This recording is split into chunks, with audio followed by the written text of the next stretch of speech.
Buenas noches, o tarde, da igual. En primer lugar, agradecer a Javier, director de esta casa, su invitación.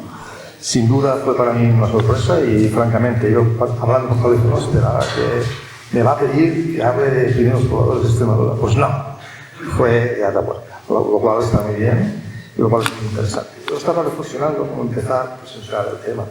Y se me ocurrió que tardé 25 años en ir de Cáceres a Badajoz, porque es la primera vez que yo estoy en esta casa dando una conferencia con todos ustedes aquí y estoy como investigador. Es verdad que yo tengo dos facetas, una que es el proyecto de Atapuerca, que es un eje universal importantísimo, pero también mi eje de investigación, mis primeros pobladores de Extremadura. Y es verdad que me permito hacer un inciso, ¿no? Aprovecho, ¿no? Que siempre hemos tenido como dificultades para abordar la prehistoria de Extremadura en la provincia de Badajoz.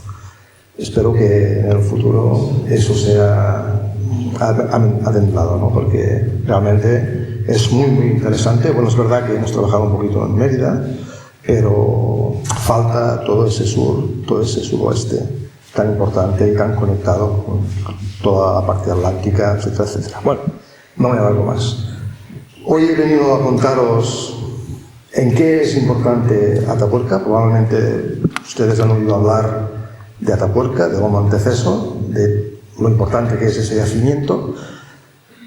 Pero conviene precisar en qué, ¿no? En esos elementos que llamamos universales, es decir, que competen a todos nosotros como especie. No los que estamos aquí, sino los primeros que se levantaron como especie Homo y que a partir de ahí empezaron a generar todo eso que nos define como humanidad y como seres humanos. Pues un poco intentar situar esos elementos en la sierra de Atapuerca, ¿no? En esos yacimientos. Veremos Bueno, la sierra de Atapuerca, todo el mundo sabe que está en Burgos, pero es importante concretar que la situación geográfica y topográfica de la sierra de Atapuerca va a jugar un papel muy importante en lo que es la circulación de poblaciones, de gente, a través de la península ibérica, desde la costa mediterránea hacia la costa atlántica.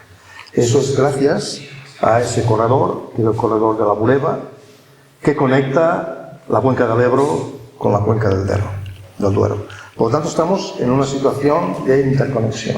Y, además, esta interconexión no es solo en la península ibérica, sino que, bueno, aquí en el mapa no se ve, pero estamos muy cerca de lo que es la cadena de los Pirineos. Y eso va a ser la entrada de población, el flujo natural y normal de población hacia todo el sur peninsular.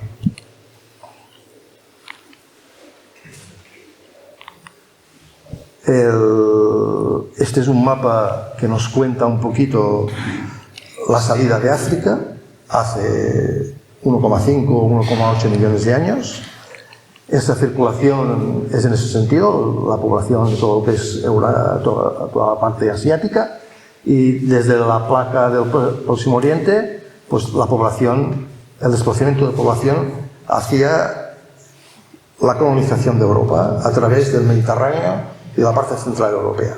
Y es en ese sentido que los flujos de población entran por la vertiente atlántica y por la vertiente mediterránea de la península, por los bordes de esa gran cadena que es los Pirineos. Y en el borde atlántico está ese paso natural que es la Bureba, el corredor de la Bureba, en el centro del cual está la sierra de Atapuerca. Por lo tanto, esa situación privilegiada hará que, quieras o no, quien pase por allí se va a parar. Y de ese hecho, de esa posición, nace o favorece que permanentemente haya habido población, personas, gente que ha hecho cosas en sus cavidades y en su zona periférica, al aire libre. Siempre hablamos de las cuevas de Atapuerca, pero hay muchos más yacimientos al aire libre en el entorno inmediato de la sierra. Como decimos en la jerga arqueológica, pues está petado de yacimientos.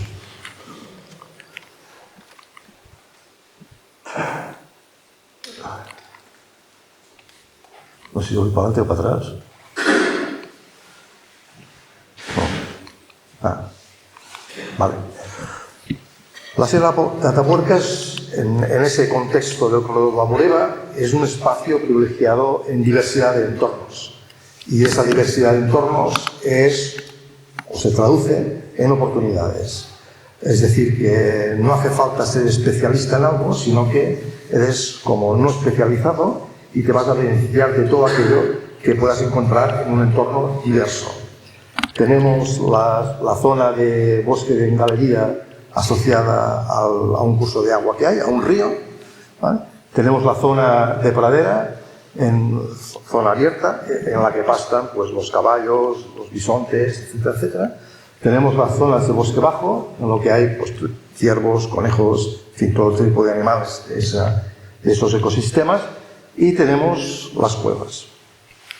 Ya he dicho antes que hay más yacimientos al aire libre que en cuevas, ¿eh?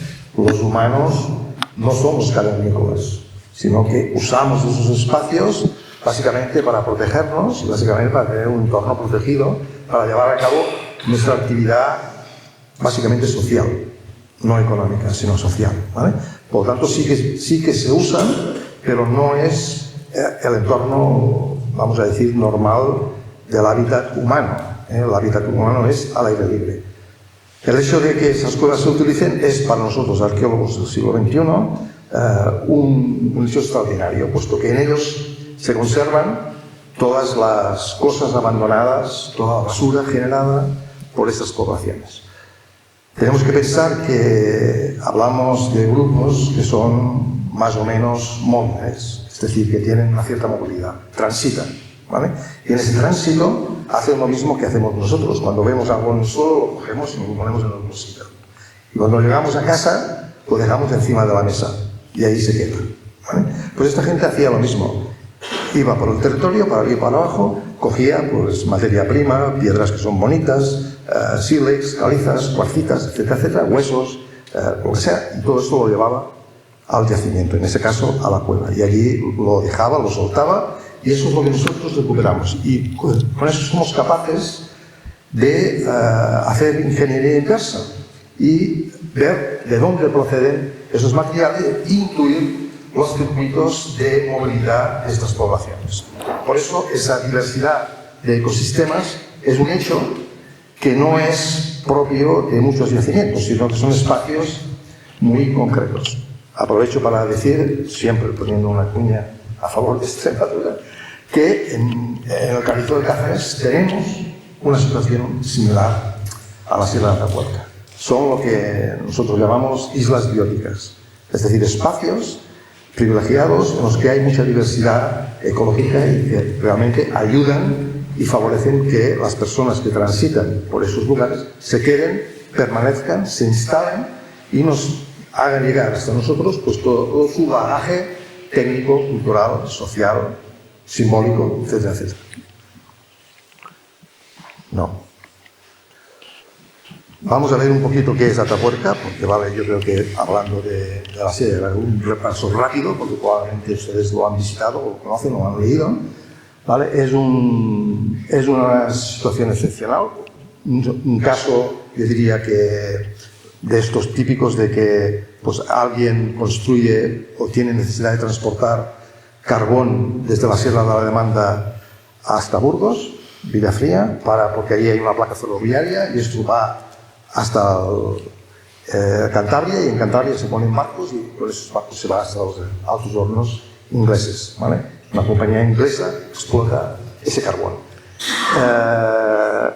Los ingenieros se encuentran con un problema que es el coste de esa infraestructura, ¿vale? Aquí pone un obstáculo, que es verdad, es un obstáculo, pero ese obstáculo lo vamos a solucionar para resolver un problema, que es autofinanciar la obra.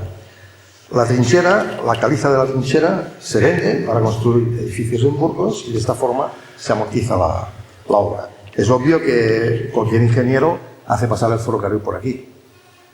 Eso no hay duda, ¿no? Entonces, tropezar con esa parte final de la Sierra de Atapuerca supuso un beneficio en ese sentido. Bueno, pues la trinchera que se abrió es la que encontró, se tropezó con esas cavidades que forman parte de una red muy extensa en toda la Sierra de Atapuerca, ¿vale? Por lo tanto, estamos, por decirlo de alguna manera, en la parte distal de esa red de cavidades y de galerías que son la Sierra de Atapuerca.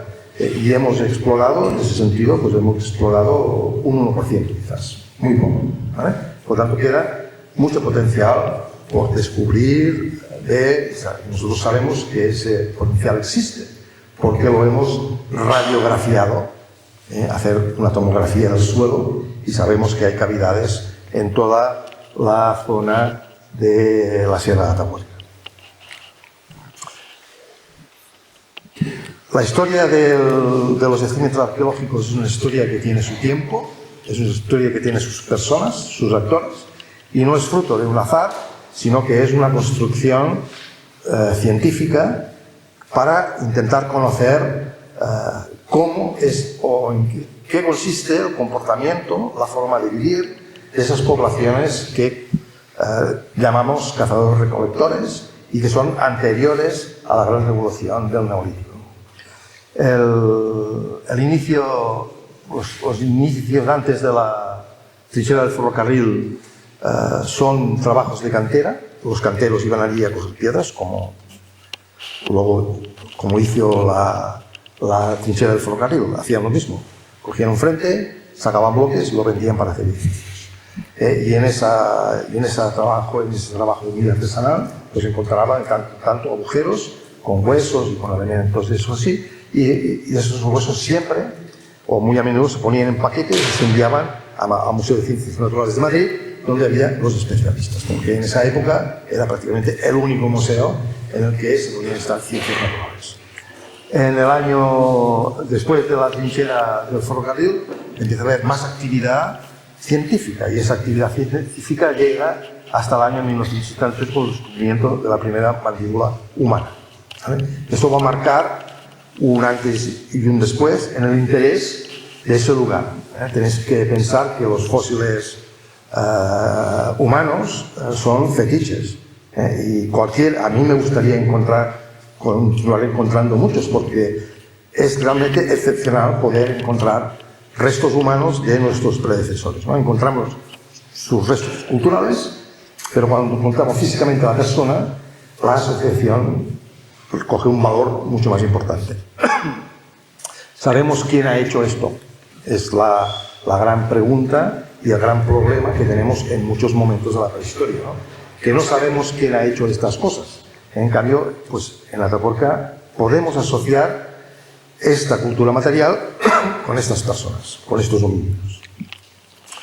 En el año 82 se empieza, digamos, trabajos arqueológicos por parte del profesor Emiliano Aguirre, que se van a desarrollar, y durante el año 89 se encuentra el gran yacimiento de la Sima de los Huesos, excepcional, tenemos ocasión de hablar un poquito, y en el año 90 empieza el proyecto actual de investigación, codirigido por Walter Bonelli, José María Benítez de Castro y Juan Luis Arzuaga. En el año 94 se descubre el homínido, que fue el primer homínido más antiguo de Europa, Homo antecessor, junto con sus herramientas, y una parte no solo craneal, sino una parte postcraneal importante, ¿vale? Eso quizás no... Hay que entender que ya es difícil encontrar restos humanos. En general son dientes, porque los dientes se conservan muy bien. Luego son cráneos, porque los cráneos funcionan como las piedras, se ruedan, se van un poco para arriba abajo como una piedra. Pero encontrar huesos largos, las caderas, las manos, los pies, los huesecillos del oído, todo eso es muy complicado, porque son huesos muy frágiles y con el tiempo se estropean. En cambio, para Homo antecessor pues, encontramos una gran cantidad de restos que se llaman postcraneales, ¿vale? Y eso fue excepcional. Y a partir de este momento, bueno, en el año 97 el equipo de investigación recibe el premio Príncipe de Asturias y en el año 2000 se declara el yacimiento Patrimonio de la Humanidad y entre el 2001 y el 2025 se constituye el gran equipo de investigación de Atapuerca y empieza digamos, la gran producción arqueológica, científica y divulgación. Es un proyecto que se construye, como he dicho antes, no hay nada dejado al azar, sino que se acompaña lo que es unos yacimientos extraordinarios, un proyecto científico muy colegiado, es decir, los codirectores son los codirectores, pero obviamente hay mucho investigador capacitado para poder llevar a cabo líneas de investigación y proponer hechos para poder entender mejor toda esta, digamos, complejidad de los yacimientos de la Sierra de Atapuerca. Y en el año 2022 se descubre el último homínido que llega a la familia de homínidos de Atapuerca, pero el primero que llegó a Europa a día de hoy, el primero que llegó a Europa hace 1,3 millones de años, que se llama Pink. Probablemente ustedes han oído hablar de él, ¿vale? Es un homínido que es diferente de Homo antecessor y que nos pone ante el hecho de que antes de esa gran colonización de Europa por parte de Homo antecessor ya hubo otros homínidos que llegaron o de Eurasia o de África. Y finalmente, en ese periodo, pues, Atapuerca es reconocido como un centro geológico internacional. Es decir, que todas aquellas tierras, piedras, sedimentos, estratos conservados en los yacimientos de Atapuerca forman parte del patrimonio universal. Es decir, que permiten estudiar todo aquello que acaece en los últimos 1,5 millones de años en Europa a nivel de cambio climático, evolución de las especies, presencia de humanos, etcétera, etcétera. Es realmente un complejo que permite englobar la totalidad de conocimiento que hoy tenemos cuando investigamos sobre yacimientos prehistóricos. No sé qué he hecho, pero algo mal. He dado probablemente ahí, vale. Ok. Esto es un mapa en 3D de la Sierra de Atapuerca. La Sierra de Atapuerca, básicamente están los yacimientos de la trinchera del ferrocarril, ¿vale? Que es este trocito de aquí. Es que es una zona muy pequeña, la sierra es muy grande. La trinchera del ferrocarril con los yacimientos de Grandolina, Galería y Cima del Elefante. Luego está la zona de los yacimientos del complejo de Cueva Mayor. El complejo de Cueva Mayor es una entrada distinta a esa red de galerías y donde se encuentra el yacimiento de Portalón, que fundamentalmente es un yacimiento de protohistoria reciente, y es el acceso actual a la Cima de los Huesos, donde se encuentra ese grupo de homínidos depositados en ese agujero, en esa galería. Luego hay otra entrada muy conocida que es la Cueva del Mirador, que es otra entrada a esa red kárstica y que también es un yacimiento de protohistoria reciente. Es un yacimiento que ha servido a la vez de redil para ganado y de zona de enterramiento de la edad del bronce. Y luego están, como decía, todos los yacimientos al aire libre. Bueno, en este caso es una fotografía de la parte superior de la trinchera del ferrocarril, perdón, de la Sierra de Atapuerca, y son yacimientos del Valle de las Orquídeas, son yacimientos del Paleolítico Superior. Es decir, que demuestran un poquito que hay poblamiento en todo el entorno, tanto las cavidades como el entorno exterior en la Sierra de Atapuerca.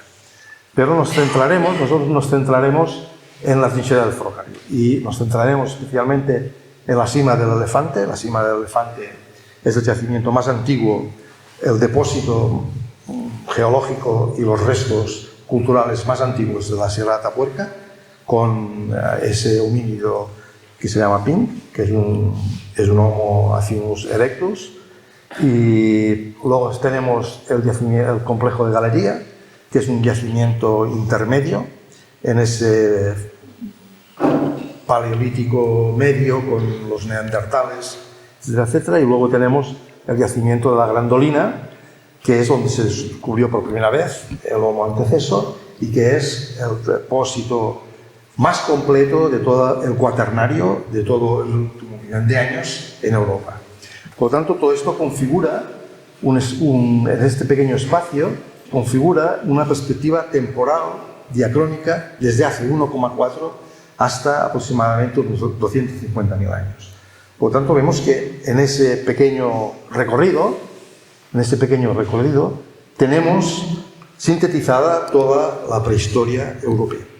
Y no solo a nivel de restos culturales, sino con las personas que realmente están relacionadas con estos restos culturales.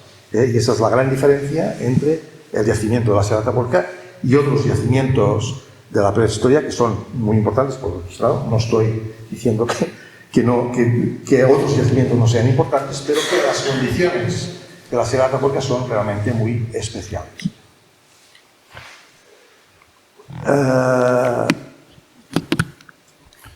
Yo me planteo qué significa, ¿no? Cuando hablamos en este yacimiento, ¿qué valores universales tenemos? Y cuando hablamos de valores universales, tenemos que tener claro que su importancia trasciende el territorio en el que se encuentra, ¿no? Es decir, que aquello que realmente somos capaces de observar en nuestro yacimiento, el comportamiento que somos capaces de observar, la evolución de la tecnología, de las soluciones económicas, de la forma de vivir que hay en esos yacimientos, trasciende lo que estamos viendo en ese sitio para dar fe de lo mismo o similar en otras partes del mundo, ¿no? Y en Atapuerca encontramos que realmente los procesos que están inscritos en los sedimentos geológicos conservados que hemos excavado realmente forman parte de una especie de estar de la humanidad que se puede entender en cualquier parte del mundo. Es decir, estudiando Atapuerca entendemos lo que está pasando en Italia, entendemos lo que está pasando en el centro de Europa, entendemos lo que está pasando en Eurasia y entendemos lo que está pasando en África. Es decir, que no solo este mundo de la prehistoria está conectado, no tiene WhatsApp, obviamente, pero está conectado. Tenéis que pensar que los humanos somos sociales, no somos como animales que no tienen relación unos con otros, sino que somos una especie social y muy social. Por lo tanto, estamos siempre conectados, siempre. Y esa conexión hace que existan redes, y esas redes son eficientes, y esas redes transmiten conocimiento, transmiten innovación, transmiten leyendas, transmiten simbolismo, transmiten todo, ¿vale? Y funcionan como la pólvora. Como la pólvora en prehistoria quiere decir que una idea que nace en el centro de África tarda solo 500.000 años en llegar a Europa. ¿Vale? Eso es como la pólvora, es muy rápido. Y termina llegando. Estas redes funcionan. Por lo tanto, en Atapuerca realmente hay situaciones que permiten explicar, convertir ese contenido en algo universal. ¿Por qué? Porque realmente cuenta cómo es o cómo se articula la evolución de nuestra especie durante todo este periodo. Yo me centraré en un aspecto sobre el tiempo y los procesos geológicos en la prehistoria. El tiempo es una variable que es difícil de percibir, difícil de construir, pero que en Atapuerca vemos que ese elemento que en otros yacimientos es solo como una lucecita, pues tiene un gran foco que ilumina una gran parte de esa primera evolución o ese primer millón de años de nuestra especie. Luego hablaré un poco de evolución, de la parte de antropología, porque eso también es excepcional. Hay otros yacimientos en el mundo en que se encuentran restos humanos, es obvio, ¿no? En África, por ejemplo, hay cantidad de yacimientos con restos humanos, pero en ninguno de ellos se encuentran tantas especies juntas y en tantos momentos de ese tiempo como en la Sierra de Atapuerca. Y luego un poco de tecnología, la tecnología humana como elemento realmente clave para entender el progreso, el objetivo y el desarrollo social y económico de esas comunidades. Un poco, bueno, los temas de cooperación, gestión del territorio, que se perciben, que se entienden que están inscritos en esos yacimientos como comportamiento de esos grupos. Luego un poco la ecología de esta gente, ¿no?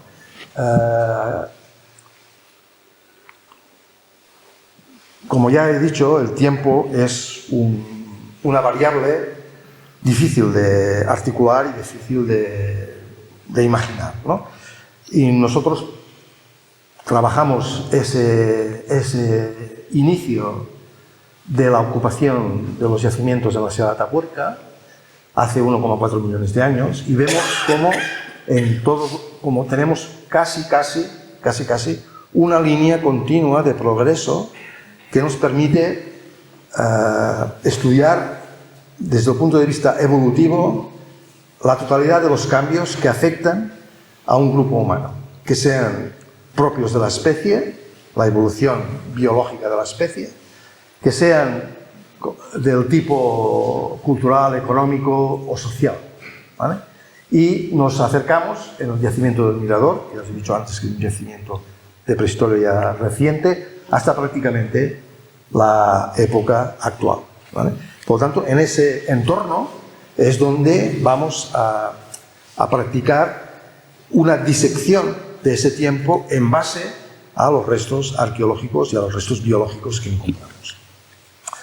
De todas formas, Atapuerca no es, en ese sentido, no marca la universalidad de ese tiempo. La universalidad del tiempo está marcada por patrones de estudio de los fondos oceánicos, que son los que realmente marcan, digamos, la cronología universal. Y lo que nosotros hacemos es acercar esas realidades del yacimiento a ese entorno de cronología universal. Eso es lo que hacen no solo nosotros, sino que los que estudian prehistoria reciente hacen lo mismo. Es decir, cogen un yacimiento, hacen una datación por carbono 14 y acercan ese dato a la escala universal. Y con esos procesos de evolución estudiamos la evolución de los sedimentos, ¿vale? La evolución de los sedimentos es importante porque nos habla de las condiciones en las que esos grupos humanos están habitando la Sierra de Atapuerca. Condiciones de humedad, condiciones de pluviosidad, condiciones con las especies vegetales del entorno, ¿vale? Del entorno ecológico. Y de las dinámicas de transformación del medio a través de todo ese tiempo, ¿eh? Como, por ejemplo, cuando hablamos de la Gran Dolina no siempre ha sido igual. Cuando vivía Homo anteceso era de una manera distinta de cuando vivían los neandertales. No tiene nada que ver, ¿vale? Por lo tanto, es un entorno completamente cambiante a través de ese tiempo y el espacio disponible también lo es, ¿no? Y por lo tanto la forma de habitar en ese entorno también lo es. Esto es un detalle solo para que veamos de otra manera los yacimientos de la trinchera del ferrocarril, qué tramo de la historia, en qué tramo de la historia se sitúan, ¿no? Los puntos suspensivos son, como siempre, agujeros negros, es decir, que no sabemos qué pasó en ese momento. No tenemos registro ni geológico ni cultural en esas fases, ¿vale? Pero sí que, por ejemplo, en la Gran Dolina tenemos un gran tramo continuo de ocupaciones. Es decir, que hay prácticamente, permanentemente, gente que está viviendo o utilizando ese yacimiento. Estos agujeros negros también pueden ser debidos a que, por ejemplo, y esto está constatado, aquí en la trinchera del Elefante, estas primeras ocupaciones son en la parte más baja del yacimiento. Luego hay un problema tectónico, hay un temblor de tierra, hay un subimiento y un cambio de altitud y la cavidad se cierra. La cavidad se cierra y además esa tectónica hace que el río se desvíe completamente. El río antes pasaba, antes de ese periodo, durante este periodo pasaba por la ladera de la Sierra de Atapuerca, que hoy es un valle fósil, ¿vale? Toda esa ladera es un valle fósil, y con esa tectónica que hace que la cavidad se cierre, el río se desvía porque ya no puede, percute contra la sierra, ¿vale? Porque la sierra se ha levantado, ¿vale? Y por lo tanto se va hacia lo que es el curso actual. Y esa cavidad queda olvidada y no se vuelve a abrir hasta el estado 7, que es con la llegada de los namentales al inicio de lo que llamamos Paleolítico Superior, con otro temblor que hace que la entrada, los bloques que estaban cubriendo la entrada, se desplacen y permitan el acceso de todo lo que está en el exterior. No solo los humanos, sino también otros depredadores, otros animales, el aire que nos trae el polen y las aves, los pequeños roedores, etcétera, etcétera. Todo el mundo, cuando ve un agujero, lo que le gusta es meterse dentro. Es un atractivo impresionante, ¿no? Y eso hace que, pues, que realmente sea muy representativo ese entorno de lo que hay fuera y lo que está pasando fuera. Bueno, aquí solo marcar un poquillo las características de los sedimentos que se corresponden a estadios climáticos específicos, muy concretos, y la descripción de esos estadios climáticos, la diferenciación. Aquí se ve, este es más oscurito, este es un marrón más claro, este tiene muchos bloques, esto tiene bloques alineados. Todas esas dinámicas se describen y se corresponden con, un clima en el exterior que va a favorecer, pues, con más agua o con más temperaturas más bajas, con heladas, etc., va a favorecer un cierto tipo de sedimentación en esas columnas que luego veremos que son los rellenos de esas cavidades de la trinchera del ferrocarril. Esos sedimentos, tenéis que entender que hay como dos realidades que son paralelas. Una que es la historia natural, las cosas suceden, no se paran, la Tierra no se para nunca, siempre funciona, siempre gira, las cosas siempre suceden, mientras llueve, hay viento, eso no lo para nadie, y eso va a ir acumulando tierra y piedras en el interior de la cavidad. Pero paralelamente está la historia de nuestra especie, ¿vale? Y estas comunidades interfieren en ese proceso natural, y esa interferencia hace que en medio de esos sedimentos se acumulen lo que llamamos restos culturales, ¿vale? Y la forma en que esos restos culturales están conservados va a determinar lo que es un palimpsesto. Un palimpsesto es un paquete desestructurado de cosas, todo ahí metido en un batiburri de elementos, o bien en situaciones de conservación privilegiada de esos restos, con lo que se llama una alta resolución sedimentaria. Es decir, que aquello que se abandonó, que se sacó del bolsillo, se dejó en la mesa, continúa estando en la mesa, ¿vale?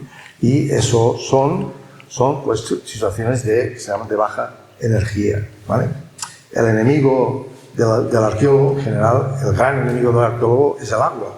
El agua es el que tiene una capacidad de transporte, remoción, cambio, erosión, etcétera, etcétera, ¿vale? Pues hay casos en esos rellenos cársticos de la Sierra de Atapuerca en los que hay mucha agua y se forman esos palimpsestos, está todo removido, y momentos en los que hay muy poca agua, son momentos muy secos, en los que los elementos culturales los encontramos allí donde se abandonaron. Su movimiento es prácticamente nulo. Eso es importante porque tenéis que imaginaros que un arqueólogo que se dedica a la prehistoria antigua lo que tiene que hacer es reconstruir esos procesos. Y no es lo mismo tener esto que es mi cacharrito para darle a las diapositivas con el micro, tenerlo aquí y tenerlo allí. Las conclusiones son muy distintas. Si lo tengo aquí, este señor estaba hablando aquí. Si está allí, pues igual el señor estaba hablando aquí y allí había otro que le daba al botoncito, ¿vale? Por tanto, la reflexión es muy distinta. Encontrar las cosas donde están, donde se abandonaron, es fundamental para garantizar científicamente que aquello que se está contando es realmente algo sostenible. Bien. En la cima del elefante, esos elementos o esos sedimentos nos permiten localizar pues, pequeños fragmentos de sílex. El sílex es lo que se llama un elemento exógeno. Es decir, el sílex en la cavidad no es natural. Lo natural de la cavidad son las calizas y la tierra, ¿vale? Por lo tanto, es una aportación por parte de alguien que entró en la cueva y que, como os digo, pues lo sacó del bolsillo y lo dejó ahí, lo que sea, ¿vale? Y luego encontramos pues, los huesos de estos sedimentos bien conservados, ¿vale? En el yacimiento de la Grandolina, como ya he dicho antes, la Grandolina es la secuencia estratigráfica. La secuencia estratigráfica es un relleno de diferentes estratos, ¿vale? La secuencia estratigráfica mejor conservada de todo el cuaternario europeo. Es decir, es la secuencia que permite estudiar todo cambio climático en Europa, especialmente en la Europa mediterránea, en el último millón de años. Y nosotros lo que hemos hecho pues, es datar cada uno de esos estratos. Y esas dataciones numéricas, que se llaman, son puntos en una escala geológica universal, ¿vale? Y es lo que nos permite correlacionar la Grandolina con otros yacimientos en África, en Asia o en otros puntos de Europa. Y el yacimiento de Galería, que está, aquí se ve un poquito. Aquí se ve una barandilla de andamio. Esta fotografía está hecha desde el yacimiento de la Grandolina y unos metros más allá está el yacimiento de la Galería. Son dos partes del mismo sistema kástico, solo que la trinchera del ferrocarril les ha cortado de forma distinta, ¿vale? Y en el yacimiento de la Galería pues lo mismo encontramos. Estos son costillas de bisonte. Estas costillas de bisonte fueron abandonadas aquí. Se desarticularon de un costillar, se desarticularon, se pelaron, se comieron o se llevaron la carne y abandonaron estas costillas en este que se llama suelo de habitación. Por lo tanto, realmente las cosas están conservadas con una resolución, con una alta resolución que permite reconstruir el proceso. Aquí veis. Aquí se observan, estas son herramientas, ¿vale? Son herramientas líticas, elaboradas con bases positivas, se llaman, son lascas, que sirvieron para desarticular la carne de esas costillas, ¿vale? Bueno, el segundo ítem que quería hoy hablar era el de la evolución. Es evidente que evolución quiere decir que hay algo que empieza, que se transforma y que va cambiando, y podéis pensar, eso ya vosotros decidís, si lo que cambia es mejor o peor, ¿vale? Pero es obvio que cambia, porque en el concepto de evolución está el concepto de tiempo, ¿vale? Y las cosas no son exactamente lo mismo un segundo después o un segundo antes. En prehistoria, el concepto de evolución nos lo quieren vender de forma continua, y la evolución no es continua. Esa imagen de evolución continua, esta imagen vosotros la habéis visto en internet, publicada en todas partes, ¿vale? Es una imagen de una evolución continua, progresiva y de éxito, ¿vale? Es decir, desde el amigo chimpancé hasta el amigo binario, que trabaja con los ordenadores. Si hay un progreso, bueno, las cosas no son tan sencillas, ni tan directas, ni tan continuas, ¿vale? La evolución, desde el punto de vista de la antropología, es una evolución discontinua y de test. Eso hace que la imagen más real de la evolución sea ese árbol, en el que hay cosas que la evolución va probando con mutaciones, cosas que fracasan cosas que son un éxito, y aquellas que son un éxito transmiten, y aquellas que fracasan desaparecen. Por tanto, nosotros, hoy aquí, somos todos Homo sapiens, la única especie que habita actualmente el planeta, somos fruto de esa evolución en árbol, de ese test, ¿vale? Y la forma de representarlo es este tipo de árbol. Aquí tenemos dos representaciones del mismo problema, que es el origen de Homo antecessor y el origen de Homo habilis erectus. El Homo antecessor, según esta hipótesis, es un ancestro o un humano evolucionado de eso que se llama Homo erectus, ¿vale?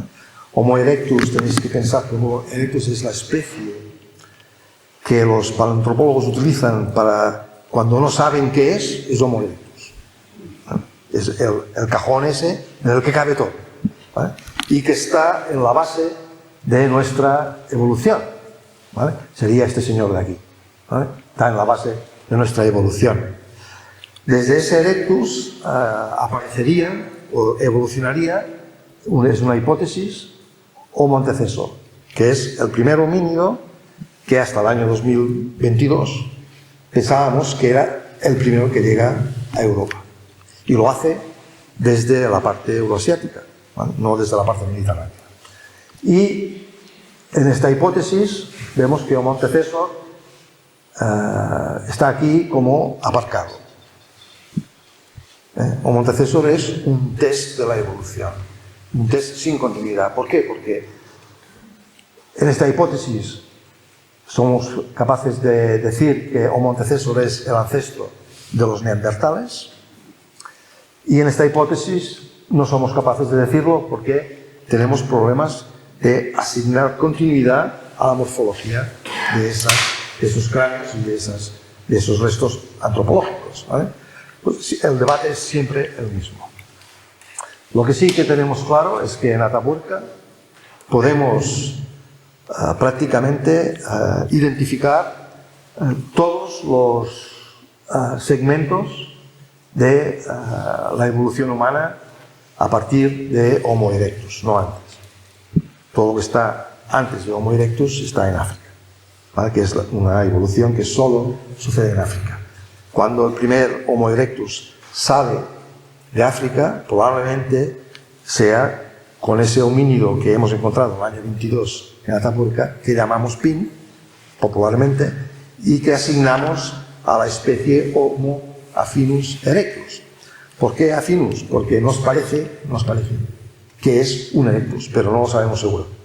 El trocito es muy pequeño y puede ser, en todo caso, no es un Homo antecessor, es otra cosa, pero tampoco es claramente un erectus. Quizás sea uno de esos test que hace la evolución, pero que en todo caso está ahí, ¿vale? Y hoy sabemos que Erectus llega a Europa, algo parecido a Erectus, hace 1,4 millones de años, y que se sitúa muy probablemente por aquí, en ese ámbito evolutivo. ¿Qué pasa con este resto que no somos capaces de relacionarlo con Homo antecessor ni con lo que sigue? No hay continuidad, no somos capaces, ¿vale? Entonces, esa es la imagen de la evolución. No es esta de aquí. Esta es muy bonita, muy didáctica, muy de difusión, pero que es una imagen que no se corresponde con la realidad. Estos son los restos de todas esas especies encontradas en Atapuerca, que representan para los yacimientos de Atapuerca el único espacio europeo en el que se puede estudiar la presencia de estas personas, no solo por sus restos culturales, sino por sus restos biológicos, ¿vale? El problema que tenemos en arqueología en prehistoria es que estos restos humanos, estos restos se conservan muy mal y se tienen que dar condiciones muy excepcionales para que realmente se conserven y lleguen hasta nosotros, ¿no? Pero en Atapuerca tenemos esa excepcionalidad, es una de las excepcionalidades magníficas que hay, ¿no? El primer homínido que llega a Europa y que lo hace muy probablemente por el Mediterráneo, y por la parte central europea procedente de Asia. Si es un erectus, no es un erectus africano. Si es un erectus asiático, ¿vale? ¿Por qué se piensa así? Porque sus dientes son más asiáticas que africanas. Es una cuestión de taxonomía y de comparación, ¿vale? Tenéis que pensar que yo digo, el erectus es africano, sale de África, pero es que entre el erectus africano y el posible erectus de Atapuerca hay casi 600.000 años. Entonces, allí entre medio han pasado muchas cosas, ¿eh? Y el erectus en sí mismo ha evolucionado en Asia haciendo otras cosas. Los erectus, que se llaman toda la familia de erectus asiáticos, son especímenes muy particulares y probablemente este homínido esté relacionado con esta filiación asiática. Pero este homínido desaparece y aparece Homo antecessor, que no sabemos por qué, pero llega a Europa hace en torno de 900.000 años, ¿vale? Entre 1,3 y 900.000 años hay un agujero negro importante, ¿vale? Es un proceso de recolonización del continente europeo por parte de especies que están en Eurasia, porque nuestro amigo Homo antecessor también es asiático, ¿vale? No es africano, es asiático. Y este Homo antecessor desaparece y llegan de Eurasia nuevos colonizadores que son los preneandertales, que se conocían hasta hace poco como Homo heidelbergensis. Con los nombres es los problemas que tienen los paleontólogos. Las especies cambian, la forma de estudiarlo cambia y por lo tanto hay que darle otro nombre. Hoy, hace aproximadamente unos 5 años, parecía que este homínido de la cima de los huesos en la Sierra de Atapuerca era muy parecido a una mandíbula de Homo heidelberg de Alemania, pero en los últimos 5 años han aparecido muchos otros restos de la misma edad que los restos de la cima de los huesos y al final el parecido no es tanto, sino que realmente se va a parecer mucho más o va a intuir lo que va a ser los neandertales, que son nuestros últimos ancestros, ¿vale? Y de ellos, de los neandertales, en la Atapuerca también tendremos algún resto, aunque pequeñito, pero esto es un trozo de cráneo, un lateral de cráneo, encontrado en el yacimiento del Cueva Fantasma. Y al final encontramos pues, los Homo sapiens, nuestra especie, y también está presente en los yacimientos arqueológicos de la Sierra de Atapuerca, y sin continuidad de momento con los neandertales, ¿vale? Es decir, que entre cada homínido hay una fractura, hay un momento de no sabemos qué pasa, pero Europa y en este caso todo lo que es la península ibérica a través de ese corredor que os he contado antes se recoloniza de nuevo con nuevos grupos y con nuevas culturas y con un nuevo estadio evolutivo. Y eso va a influenciar o va a determinar los depósitos que se encuentran en los yacimientos arqueológicos. Nos va a permitir estudiar cuál era la tecnología del ping y la tecnología, qué diferencia hay, qué evolución hay entre la tecnología del ping y la tecnología de los Homo sapiens, de los neandertales, de los preneandertales o del Homo antecessor. La tecnología era el otro universal que, a mi juicio, es el más arqueológicamente evidente, es el más arqueológicamente extendido en todo el registro universal y que nos da una visión muy justa, exacta, precisa del grado de desarrollo holístico de una comunidad. En prehistoria, pues porque para estudiar es más fácil, nos ayuda, pues hacemos cajitas para poner las cosas dentro, porque nos parece igual, va en esta caja o en esta otra caja. Y la tecnología humana de esa humanidad que empieza hace 3 millones de años en África se divide en modos técnicos. El modo técnico 1, el modo técnico 2, el 3, el 4 y el 5. Y de momento nos paramos ahí porque ya salimos de lo que es la Sierra de Atapuerca, ¿vale? Entre esos modos técnicos, obviamente hay evolución, ¿vale? Y la evolución es la normal de las personas, los grupos de las sociedades que innovan, buscan, investigan sobre cómo mejorar la técnica y la tecnología para conseguir extraer con más eficiencia recursos del medio, del entorno. Yo siempre lo simplifico de una manera muy sencilla.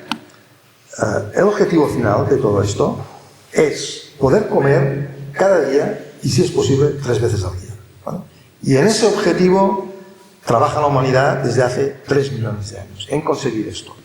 Nos parece que ya lo hemos conseguido, porque tenemos tecnología para producir alimentos y los intercambiamos por otro valor yendo al supermercado, ¿vale? Y hemos llegado realmente a conseguirlo. Pero ese es un camino muy rápido y la tecnología va mucho en este sentido. La tecnología es un proceso, un proceso que parte de un bloque al que se le somete en un proceso, en una estructura técnica, pero eso tienen elementos configurados. Esos elementos configurados permiten utilizar lascas y esas lascas al final producen cuchillos, picos, producen elementos que permiten trabajar finalmente. Y ese proceso es un proceso, el desarrollo de este proceso de técnica es un proceso cognitivo, ¿vale? Por lo tanto, es obvio que sin cerebro no hay humanidad, no hay nada, ¿no? Y el cerebro va a ser realmente la clave más importante de la evolución. Que nuestro cráneo sea torcido, con superciliares, con más así o más asá, eso es una anécdota. Lo importante es que el cerebro que está dentro vaya evolucionando, se vaya alimentando y vaya generando capacidad para transformar estos procesos en elementos cada vez más incisivos en el objetivo final, que es tener una capacidad mayor para obtener mejores recursos y más abundantes. La tecnología, como ya he dicho, es algo que evoluciona en el tiempo, ¿vale? Y que permite incidir en la transformación del medio, en hacer que el medio sea cada vez más favorable a las necesidades y a los objetivos de las sociedades humanas. Esa palabra de antropización, que nosotros la hemos convertido hoy en algo negativo, porque efectivamente es algo que puede ser muy negativo, porque puede llegar a destruir ese entorno en el que vivimos, pero la antropización es algo que es necesario para asegurar la supervivencia, porque sin transformar el medio va a ser muy difícil que podamos sobrevivir. Entonces los humanos con esa tecnología siempre se han intentado implicar muchísimo en tener tecnología para favorecer el control de ese entorno de las especies, tanto animales como vegetales, culminando con eso que denominamos revolución neolítica.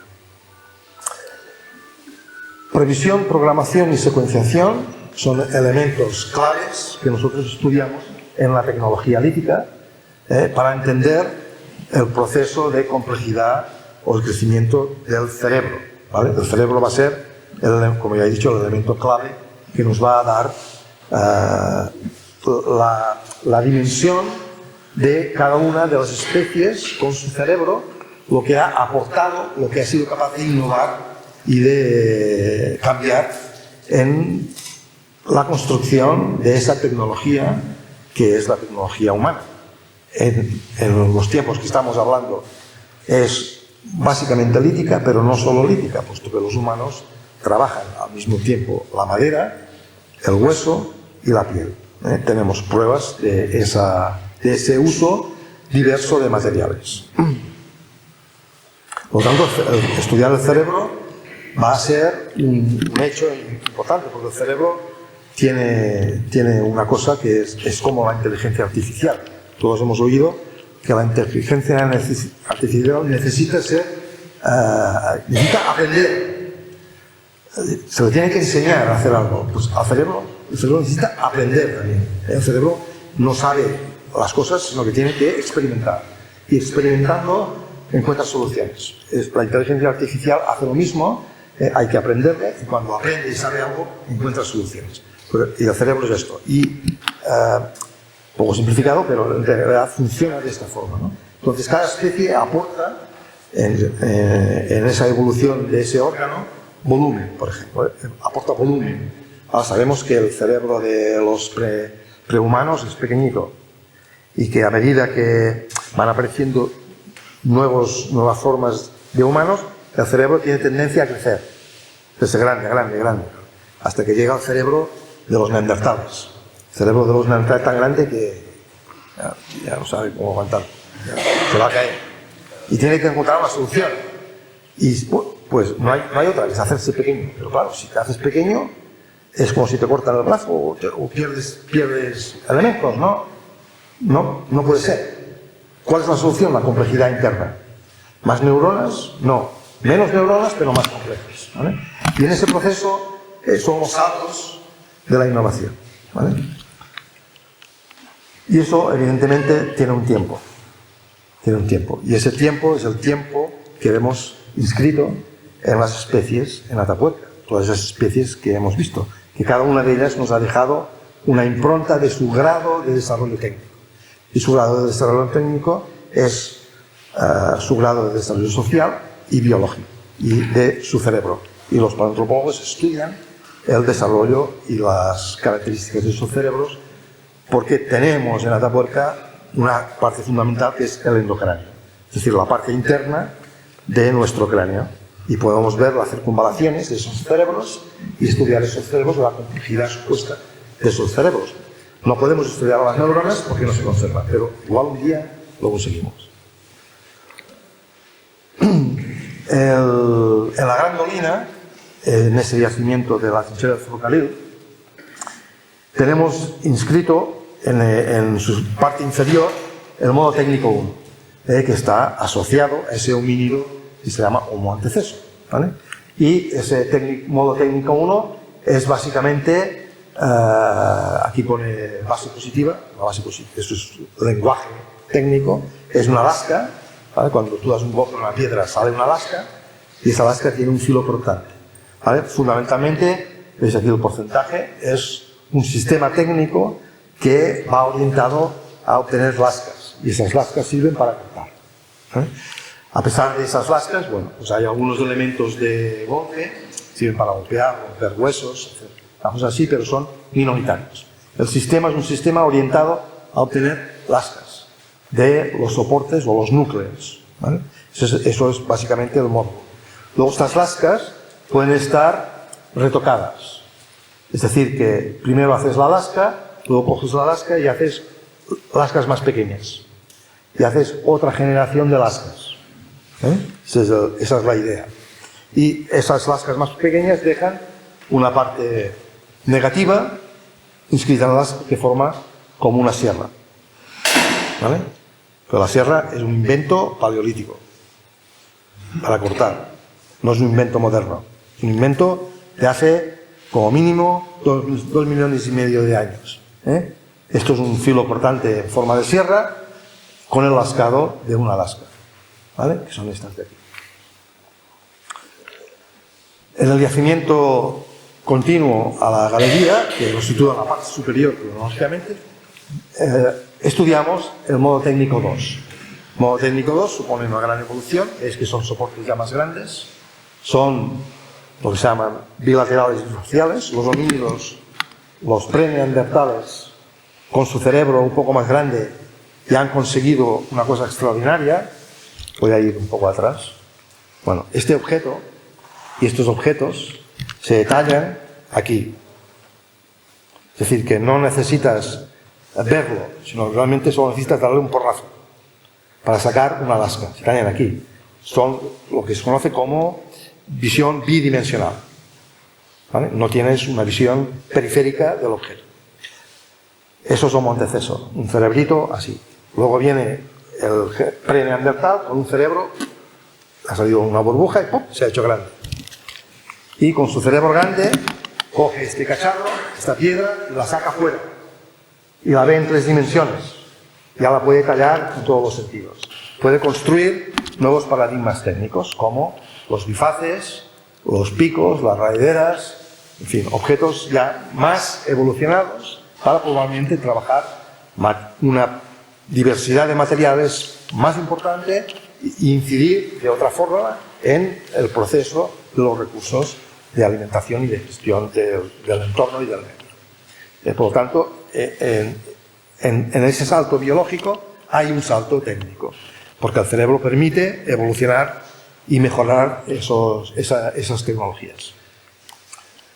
En la parte más alta de la grandolina asistimos a la aparición del modo técnico 3. Y en el modo técnico 3 suceden 2 cosas importantes. Una, que es un uso extensivo de materiales diversos para la fabricación de herramientas, y en ese caso, de forma muy excepcional, en el yacimiento de la grandolina encontramos herramientas fabricadas en hueso y muy bien conservadas, con todas sus lascas, sus lascados, sus filos, etc. Pero asistimos a un proceso técnico que se estandariza. El concepto de estándar de algo no es un concepto moderno, es un concepto muy antiguo. Eso los neandertales ya lo tenían muy claro, porque ellos consiguen divulgar o difundir esa tecnología llamada hoy Levallois, que es donde un yacimiento arqueológico donde se identificó por primera vez, pero consiste en tallar un núcleo de una manera siempre igual, precisa, conocida. Es un proceso técnico muy bien descrito para obtener al final una lasca siempre de las mismas dimensiones. Ese proceso se estandariza y se difunde en toda Europa. Encontramos técnica Levallois en el sur de la península, en Italia, en Grecia, en Francia, en Alemania, en Inglaterra, etc.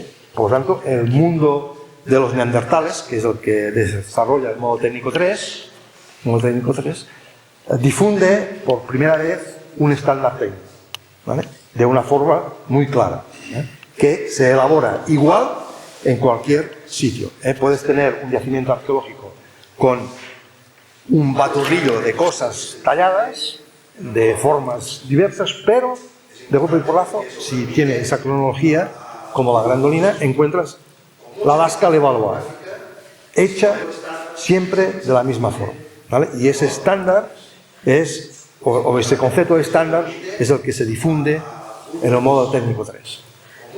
Es importante porque eso permite a grupos con mucha distancia geográfica disponer de las mismas tecnologías y por lo tanto disfrutar de las mismas capacidades y de las mismas técnicas, ¿vale? Y incrementar probablemente su capacidad de acción sobre el medio para la extracción de recursos, la caza, la recolección, la transformación de materiales para mejorar el entorno, etcétera, etcétera, ¿vale?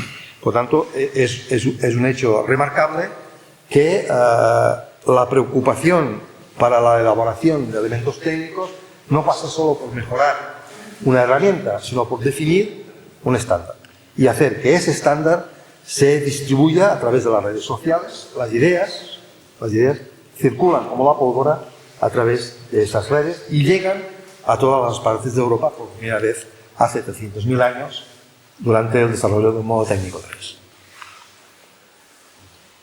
Es obvio que todo esto está soportado por grupos humanos, por gente, por personas.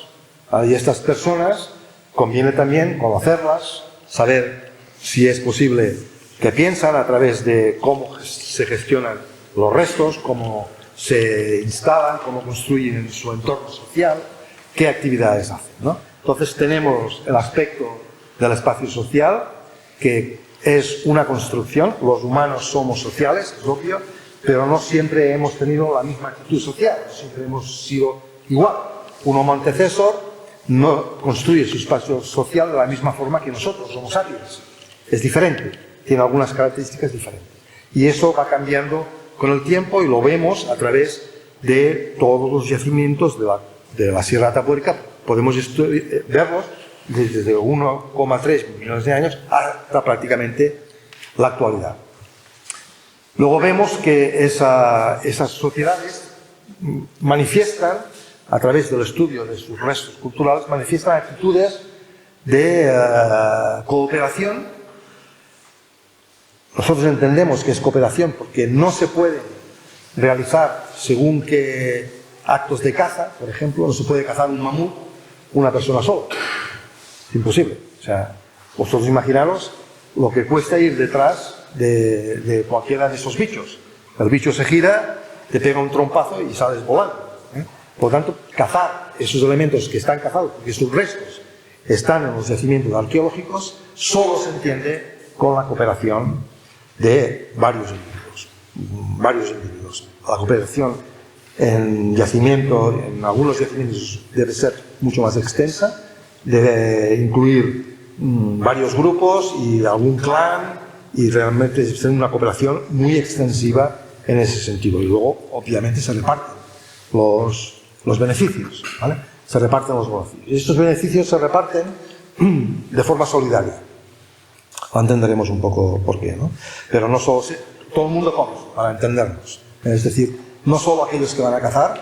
Esa imagen que tenemos del cazador comiendo cuando caza es un poco así moderna, vamos a decirlo, ¿no? Nosotros entendemos que la caza es muy difícil, la caza es muy peligrosa, la caza no es la mejor de las situaciones para poder alimentarse, porque ahora también lo veremos en los yacimientos de Atapuerca, porque es de alto riesgo.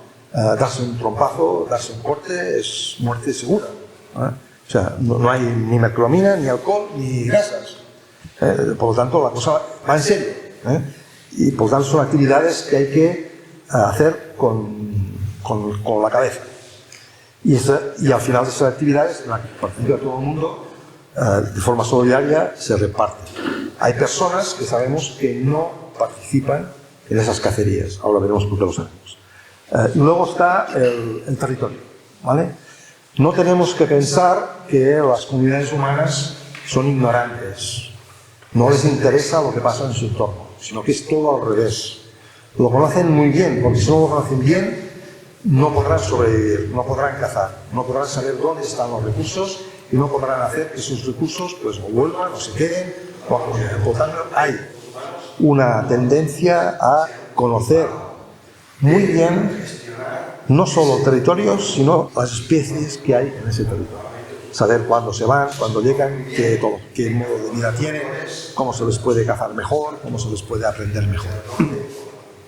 Por tanto, los humanos en todas las épocas se han ocupado de gestionar ese entorno y compartirlo con probablemente otros grupos. Y eso se conoce muy bien en cazadores-recolectores subactuales, tanto en América del Norte como en zonas africanas.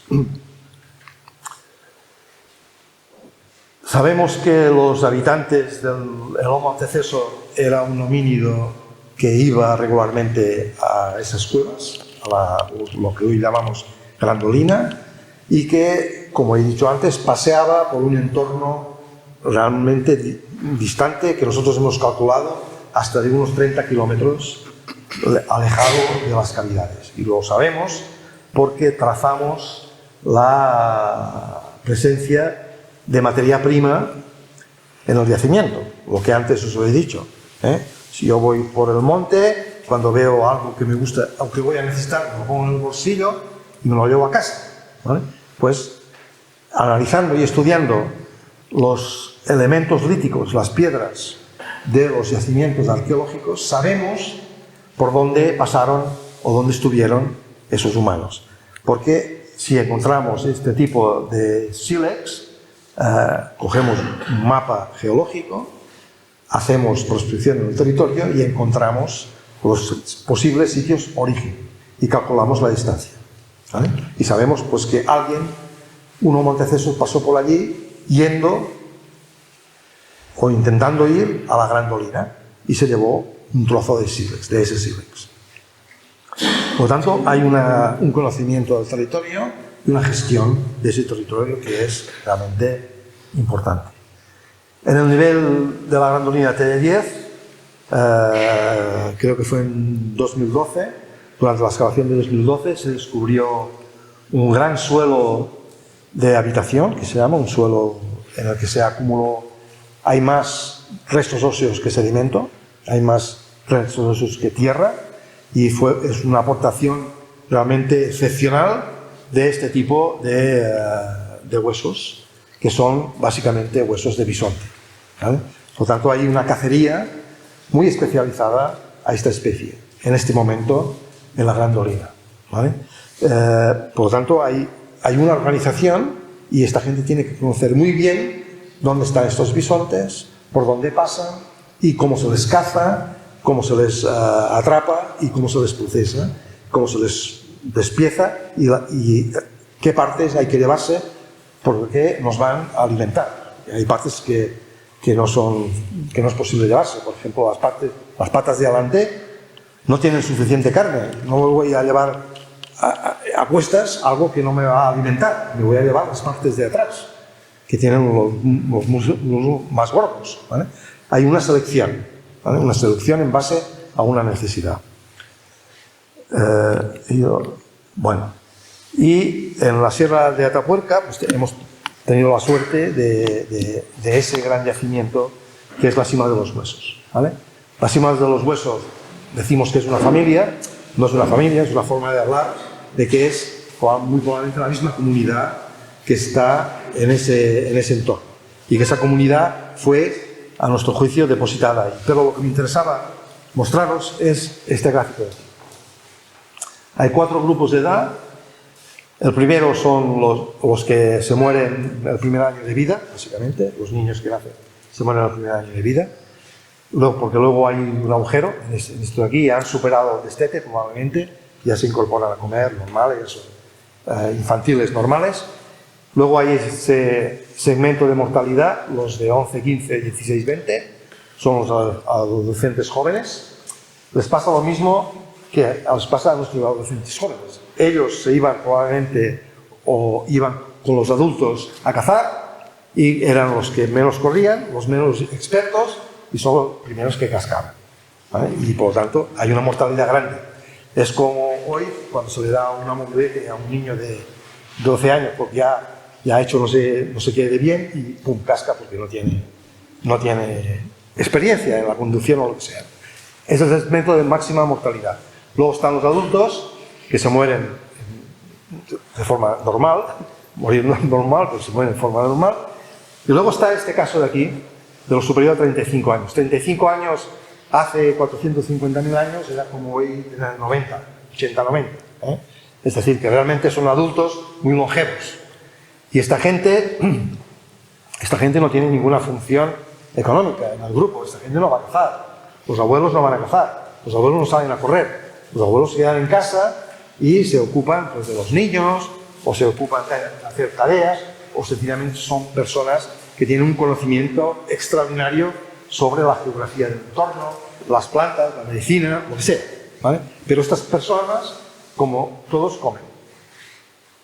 Tienen que comer cada día, hay que alimentarlas. Por lo tanto, esa es la solidaridad que nosotros entendemos existe en estos grupos para compartir los recursos y mantener a la población, a todos los tramos de población en vida, ¿no? ¿Vale? Es decir, que interpretamos que esa longevidad es fruto de esa dedicación social, de ese aporte no rentable, pero que debe tener otros condicionantes.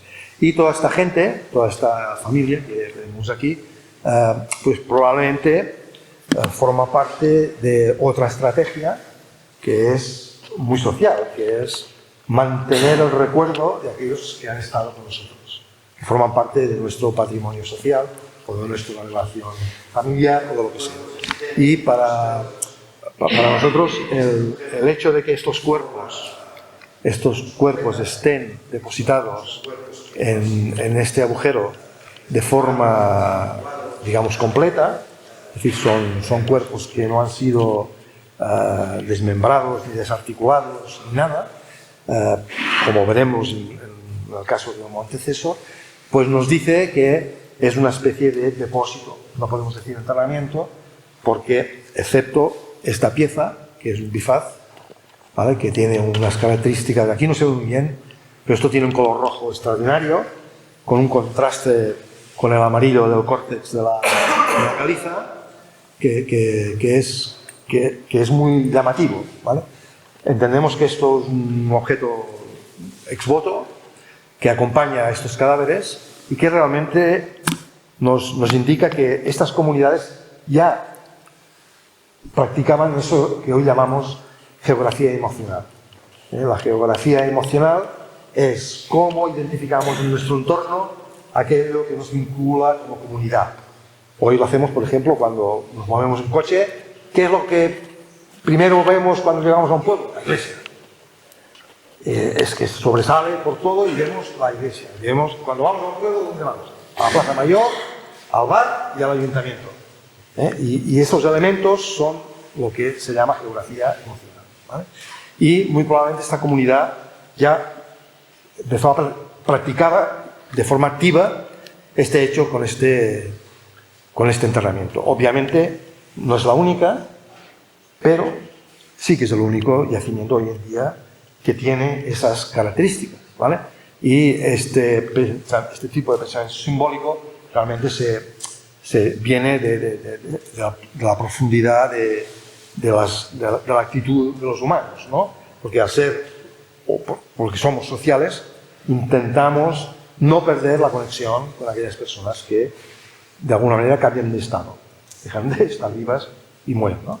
Y continuamos en él, hacemos exactamente lo mismo. O sea, en ese sentido hemos sido muy conservadores. Y otro aspecto importante que nos delata el grado de sociabilidad de la especie humana en Atapuerca, en esos momentos de hace unos 450.000 años, como Heidelbergensis, es el haber encontrado los restos del oído, los huesecillos del oído, ¿vale?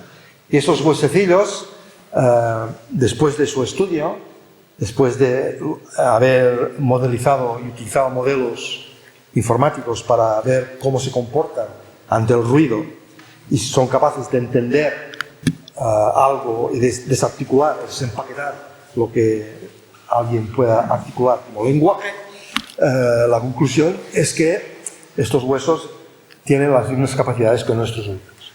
Por lo tanto, el Homo heidelbergensis tenía la capacidad de comunicar con sus congéneres de la misma forma que lo hacemos nosotros hoy, con un lenguaje perfectamente estructurado. De todas formas, tenéis que pensar una cosa. Esto está muy bien, esto es genial tener este registro fósil, pero es que no hace falta para entender que sin lenguaje estructurado, sin un lenguaje complejo, es imposible transferir conocimiento. No es posible, porque el conocimiento es por sí mismo, y especialmente el conocimiento técnico, complejo. Por lo tanto, siempre ha sido necesario disponer de un conjunto de estructura lingüística capaz de contar un proceso estándar, por ejemplo, como yo he dicho antes, ¿vale? La transmisión de ese conocimiento solo es posible con estructuras lingüísticas complejas, de conocimiento complejas, ¿vale? Pero los huesos estos huesecillos del oído encontrados encima de los huesos confirman ese aspecto, hace 450.000 años. En la Gran Dolina, los restos de Homo antecesor encontrados nos hablan de otro tipo de proceso social, que es el conocido como canibalismo, ¿vale?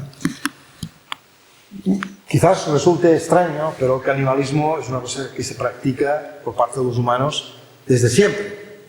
Se practicó en el pasado y se practica en la actualidad. Es decir, que siempre los humanos, como otras especies, han convivido miembros de su misma especie. El tema, la diferencia, consiste en entender en qué situaciones ese consumo se produce, ¿no? Hoy sabemos que, por ejemplo, se producen en dos tipos de situaciones, básicamente, un poco simplificado. En situaciones de agresividad, es decir, tú te comes a aquel que has vencido o ganado, o en condiciones de ritualización. O sea, te comes este humano porque el ritual que tú crees que es necesario para acceder pues, a un estado pues, de simbólico superior o lo que sea, necesitas comerlo, ¿vale? Pero en los restos de Montecésor, encontrados en la Grandolina, sí que sabemos que fueron comidos.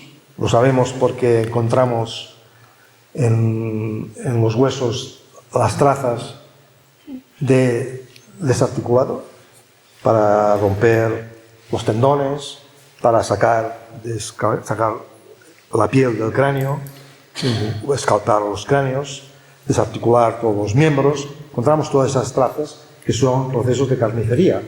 Esos humanos, esas trazas son idénticas que las que se encuentran en huesos de caballo, en huesos de bisonte, en huesos de ciervo, o sea, el mismo proceso técnico de carnicería, ¿vale? Y aquí no hay ningún ejemplo, pero hay dedos de la mano de Homo antecesor que han sido chupados, o sea, la mano desarticulada y los huesos chupados. Y tienen desgaste, erosión de la saliva que se queda impregnada y que erosiona químicamente al hueso. Por lo tanto, estos humanos se comían. La interpretación de este proceso para nosotros ha sido el canibalismo gastronómico. Eso quiere decir que, por alguna razón que hoy desconocemos, se produce es una hipótesis, un estrés de aprovisionamiento de carne. Y a la que hay una muerte en el grupo, pues esa carne no se desperdicia, sino que se consume. Ese sería el hecho. La otra hipótesis que se maneja, pero que claro, es difícil de contrastar, es que lo que están haciendo los antecesores es competencia intertribal.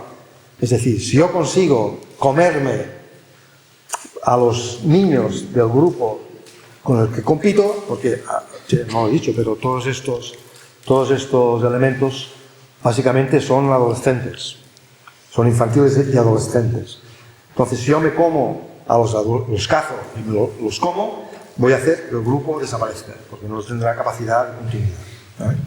Bueno, puede ser una hipótesis, puede ser una representación. En todo caso, es un hecho que sucedió, ahí está, en la Grandolina, hace 900.000 años, esas poblaciones practicaban ese tipo de canibalismo. Y en la cima del elefante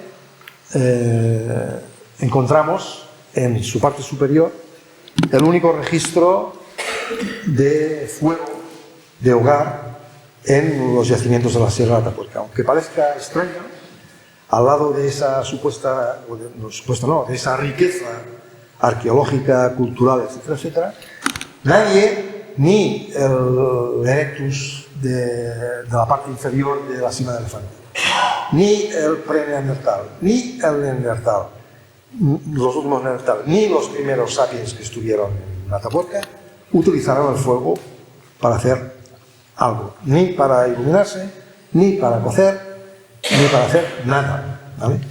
Para nosotros resulta muy difícil de entender porque hace unos 500.000 años el fuego ya era elemento social, ya era una tecnología incorporada en la sociedad humana, por lo tanto es normal que hubiera en contextos de pre-neandertal y neandertal ese elemento. Solo lo encontramos una vez, es decir, representado por un solo hogar en la parte superior de la cima del elefante. Una rareza que nos dificulta un poquito contar o explicar la vida en el interior de esas cavidades, ¿no? Y el último elemento de ese grupo de universales que hoy os estoy contando es la adaptación al medio, ¿no? El medio es algo que tú no escoges, es algo que tienes, es algo que está ahí, es algo que tú no controlas, es algo... No hoy, porque hoy es al revés. Hoy el medio lo hacemos tal como nos va bien, pero que en realidad esa gente pues no lo controlaba, no sabía cómo hacerlo, se lo encuentra. ¿vale? Y en ese encuentro solo tienen una solución, que es pues adaptarse e intentar jugar con él. El medio son estructuras que facilitan el acceso a recursos kármicos, como por ejemplo el yacimiento del complejo de la galería. La galería, tal como la vemos hoy, arqueológica, es una cavidad cortada por la trinchera del ferrocarril, pero su reconstrucción hace unos 350.000 años era un agujero en el suelo, en la parte superior, y dentro una cavidad con un talud de bajada en la que ocasionalmente caían algún animal que iba a comer hierba fresca que crece en el borde de esos agujeros con la humedad interna de la cavidad. Y resbala y se cae un bisonte o un ciervo o lo que sea. Y los humanos estaban ahí más listos que el copón. Decían, alarma, se ha caído. ¡Bum! Todos a comer. Pero claro, no son los únicos listos. También había, pues eso, leones, lobos, otros carnívoros que estaban atentos a que un herbívoro se cayera en este agujero. Y eso lo sabemos porque los restos recuperados, los huesos recuperados, a menudo tienen las marcas de esos carnívoros y a menudo tienen las marcas de los humanos, ¿vale? Unas veces los humanos entraban primero y impedían el acceso a los carnívoros, y otras veces entraban primero los carnívoros y los humanos no podían hacer nada y no entraban. Y a veces también sucede que los humanos entran primero, cogen las partes gordas de ese animal y se van. Luego entran los carnívoros y se comen el resto. Y hay muchos huesos en ese entorno que tienen las dos marcas de los humanos y de los carnívoros en el mismo hueso, ¿vale? Por tanto, es un uso de una trampa natural que facilita el entorno y que evidentemente conoces y procuras que te sirva para alimentarte. Pero lo que es más, digamos, más significativo de todo ese proceso de comunidades humanas en Atapuerca es de la manera en que se identifican aquellos entornos que son más favorables para obtener recursos. Hay una serie de entornos que son pues, el entorno fluvial, el entorno de pradera, el entorno de monte, el entorno acuático, ¿vale? Que te van a, aquí no se lee muy bien, ¿verdad? Que te van a permitir optimizar tu eficiencia nutricional. La eficiencia nutricional es un concepto que te permite cuantificar qué grado de eficiencia hay en la explotación de un recurso. Cuanto más fácil, más eficiente. Y por lo tanto, cuando tú descubres un recurso fácil, vas a explotar o sobreexplotar ese entorno, ¿vale? Y cogemos los datos de un yacimiento, son todos sus huesos, todos sus elementos del entorno ecológico, los metemos en una computadora y obtenemos un gráfico en el que la dimensión del círculo es la importancia de un entorno. Aquí en este caso, en el caso de la galería, vemos que el entorno es un entorno básicamente de mamíferos que son los que se caen en ese agujero, en esa trampa natural, ¿vale? Pero también se explotan otros entornos, ¿vale? Pero con mucha menos eficiencia. Y eso solo es posible, esa eficiencia nutricional, solo es posible con un conocimiento realmente fuerte, importante, del entorno en el que esas comunidades habitan, ¿vale? Por tanto, no nos tenemos que limitar al yacimiento, sino usar el yacimiento, lo que hay en ese yacimiento, como elementos significativos del entorno en el que esas comunidades se desarrollan y viven. Y saber pues, qué partes o qué zonas del territorio acceden con más facilidad, con más asiduidad.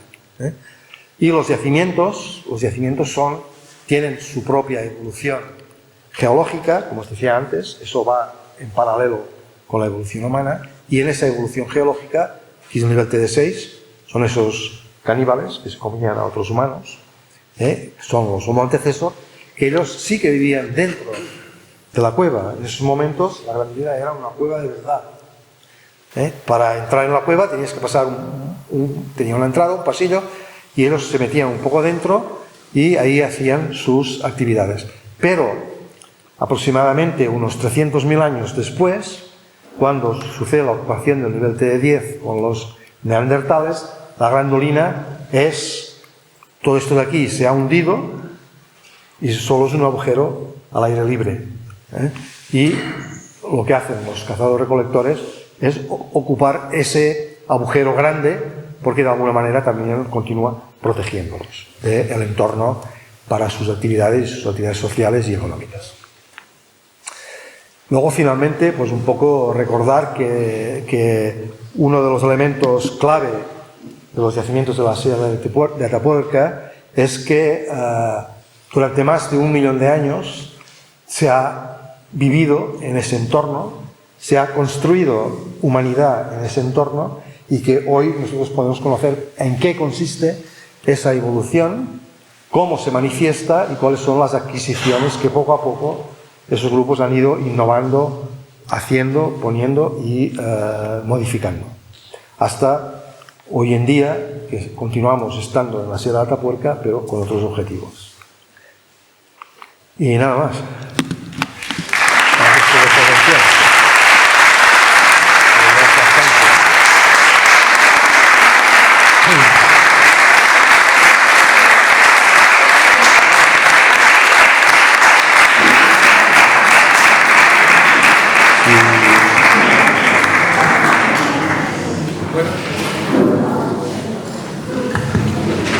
Muchas gracias, Tori.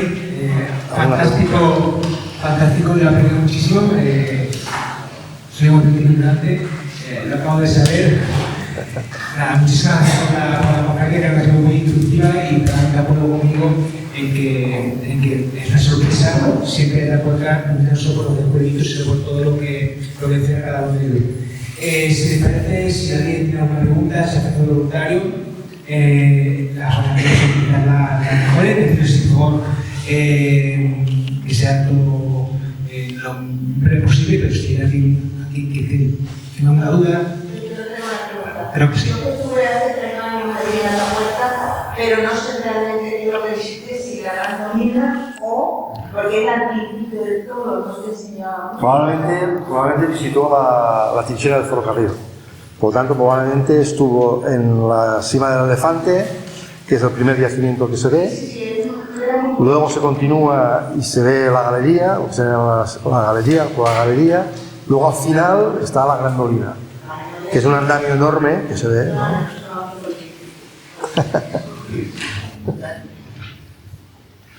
¿Alguna pregunta más? ¿El sapiens más antiguo que se ha encontrado? ¿Recuerda?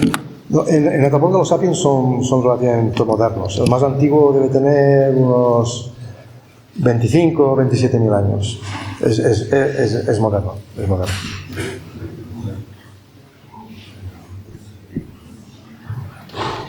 Una pregunta. ¿Podríamos encontrar otra Atapuerca en la península ibérica? Segunda parte de la pregunta, ¿podríamos encontrar una segunda Atapuerca en Extremadura? A ver, encontrar una segunda Atapuerca en Europa sería extraordinario, porque eso realmente ayudaría muchísimo más a entender la complejidad de Atapuerca ella misma y la posible duplicidad de cosas. Y cuando las cosas son dobles en territorios distintos, es que realmente hay procesos que son sincrónicos. Y eso financiaría ese concepto de evolución y de estabilidad en la evolución que hemos visto en Atapuerca, ¿no? Sería deseable que eso sucediera. Otra cosa es que suceda. Eso yo ya lo veo más difícil. Pero yo sé que hay gente, entre ellas yo, que en Extremadura hemos intentado no encontrar Atapuerca, porque eso no. pero sí ver aquello que hace, antes he comentado el tema de las islas bióticas, ¿qué similitud hay entre el Calvizo de Cáceres y la Sierra de Atapuerca? ¿Vale? Hay similitudes y hay respuestas a los mismos problemas muy próximos, ¿no? Muy similares, bueno, similitudes similares, ¿no? Pero claro, en el Calvizo de Cáceres no hay la biodiversidad humana de la Sierra de Atapuerca. No se han encontrado los fósiles de la Sierra de Atapuerca, no se han encontrado los mismos depósitos, esa secuencia de 22 metros de la Grandolina no se ha encontrado, y por lo tanto eso dificulta un poco la comparación directa. Pero sí que se han encontrado, y sí que hay cosas que, por ejemplo, están en el Calvizo de Cáceres y no están en Atapuerca.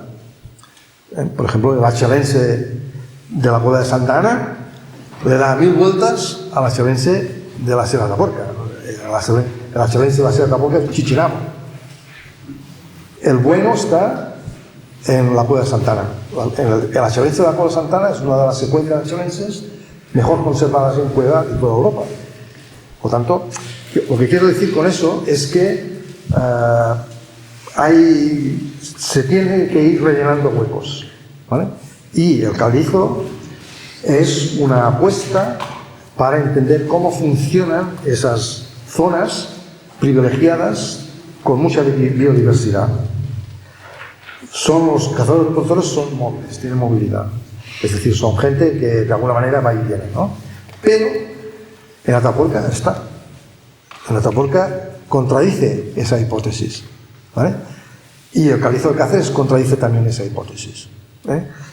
De alguna forma estamos viendo que ese concepto de movilidad hay que limitarlo, hay que hacerlo más corto. Movilidad sí, pero no siempre y en según qué condiciones probablemente no. Si no, resulta muy complicado entender algo como Atapuerca.